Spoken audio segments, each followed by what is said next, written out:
warahmatullahi wabarakatuh.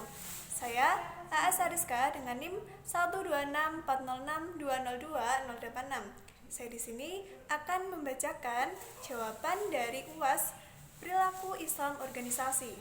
Untuk yang pertama, dalam organisasi Z akan mengadakan acara camping di Pantai Kebo yang terletak di Kecamatan Munjungan. Acara tersebut akan dilaksanakan pada hari Sabtu yang melibatkan seluruh anggota organisasi. Pada saat acara berlangsung, tampak Sikia tidak memahami konsep acara camping tersebut. Hal itu membuat miskomunikasi antara panitia lainnya.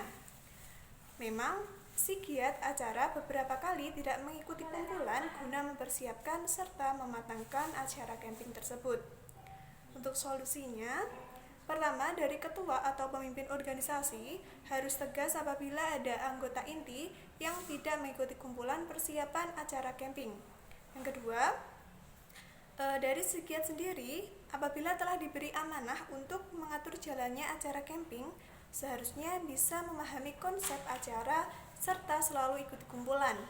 Apabila tidak bisa mengikuti kumpulan, sebisa mungkin memberikan kabar kepada ketua dengan alasan yang tepat. Dan si giat juga harus bertanya kepada panitia lain guna untuk memahami konsep dan juga agar tidak terjadi miskomunikasi.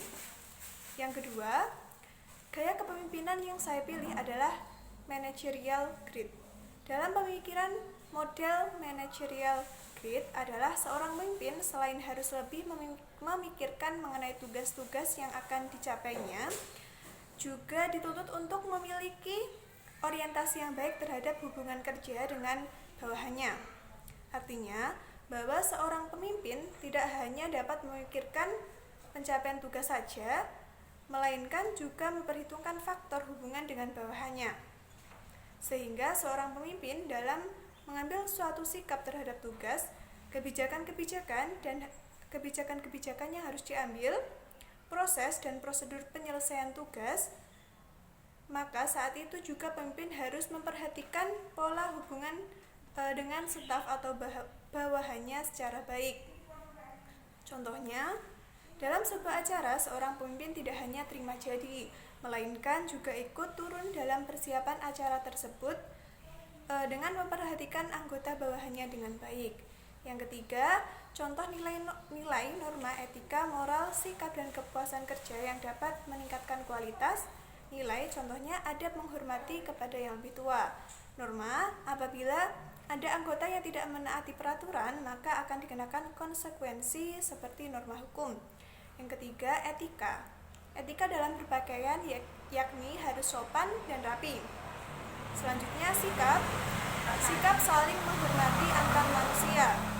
Selanjutnya, kepuasan kerja. Contohnya, apabila kita bisa mengerjakan tugas dengan maksimal, kita sendiri akan merasa puas dengan pencapaian yang kita dapat. Nomor 4, teori motivasi yang saya ketahui sebagai berikut. Teori IRG, teori kebutuhan McClellan, teori evaluasi kognitif, teori penetapan tujuan, teori penguatan, teori keadilan, dan teori harapan. Menurut saya, teori yang paling tepat adalah teori penguatan. Dalam teori ini, karyawan akan merasa termotivasi dengan pemberian penghargaan atas kerja kerasnya dan akan semakin meningkatkan kinerjanya. Nomor 5, contoh problem yang signifikan. Dalam sebuah perusahaan ada satu karyawan yang selalu meremehkan atasannya, bahkan seringkali terlambat menyelesaikan tugasnya. Dia menganggap dirinya serba bisa, padahal di sisi lain masih banyak karyawan yang kinerjanya lebih bagus dari dia.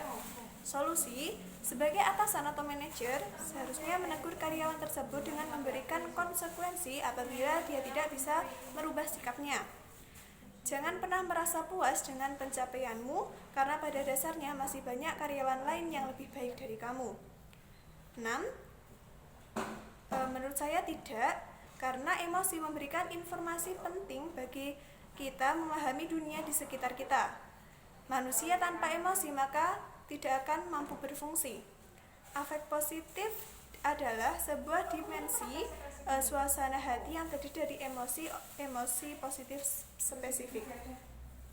Nomor 7, menurut saya solusi yang tepat ketika ada konflik antar kelompok yakni dengan mengajak diskusi atau musyawarah kelompok tersebut, sehingga apabila telah ada musyawarah maka akan muncul kesepakatan antara kedua kelompok tersebut. 8. Negosiasi distributif contohnya adalah negosiasi gaji antara manajemen dan karyawan. Di satu sisi, karyawan menginginkan gaji tinggi, sebaliknya manajemen berusaha menekan gaji serendah mungkin demi efisiensi organisasi. Negosiasi integratif, contohnya adalah negosiasi antara perusahaan dengan supliernya. Di satu sisi, perusahaan menginginkan harga termurah, namun di sisi lain suplier tentu saja menginginkan harga tertinggi. 9. 3 level budaya organisasi yang diungkapkan oleh Chain, diantaranya adalah artefak, contohnya teknologi, seni, dan pola perilaku yang dapat dilihat dan didengar. 2. Nilai-nilai, contohnya dapat dites dalam lingkungan fisik. 3. Asumsi dasar, contohnya hubungan dengan lingkungan. 10. Jenis budaya organisasi berdasarkan proses informasi diantaranya sebagai berikut. 1. Budaya rasional. Proses informasi individu akan diberikan sebagai sarana tujuan layanan. 2. Budaya ideologis. Dalam budaya ini, proses informasi secara intuitif diterima sebagai sarana revitalisasi. 3. Budaya konsensus. Dalam konteks budaya konsensus, diasumsikan bahwa pemrosesan informasi kolektif adalah cara untuk mencapai tujuan kohesi. Dan yang keempat, budaya hierarki. Dalam budaya hierarki, pengelolaan informasi formal diasumsikan bahwa dianjurkan untuk tujuan yang berkelanjutan. Cukup sekian dari saya. Wassalamualaikum warahmatullahi wabarakatuh.